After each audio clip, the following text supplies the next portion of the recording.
Hi అండి అందరికీ. ఇవాళ మనం చేసుకోబోయే రెసిపీ వచ్చేసి అరటికాయ ఫ్రై అండి. ఇది మనకి లంచ్లోకైనా డిన్నర్లోకైనా సరే దేంట్లోకైనా సరే పిల్లలకి హెల్తీగా ఉంటుంది, టేస్టీగా కూడా ఉంటుంది. ఒకసారి చేసి పెట్టండి, మీ పిల్లలు వదిలిపెట్టకుండా లంచ్ బాక్స్ మొత్తం ఖాళీ చేసుకొని వస్తారు. ఇంకా లేట్ ఎందుకు ప్రాసెస్లోనికి వెళ్ళిపోదాం.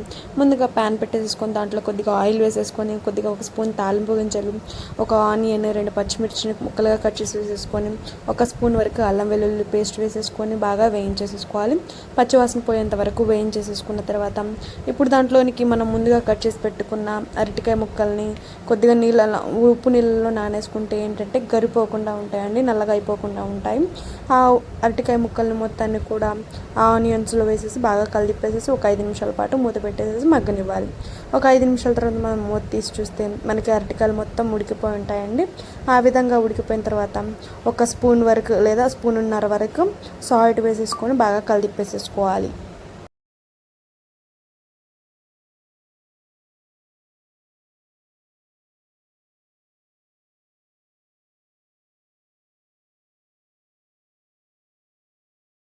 బాగా కలిపేసేసి సాల్ట్ వేసిన తర్వాత బాగా కలిపేసేసి ఒక 2 మినిట్స్ పాటు ఉడికిస్తే మనకి సాల్ట్ మొత్తం కరిగిపోతుందండి.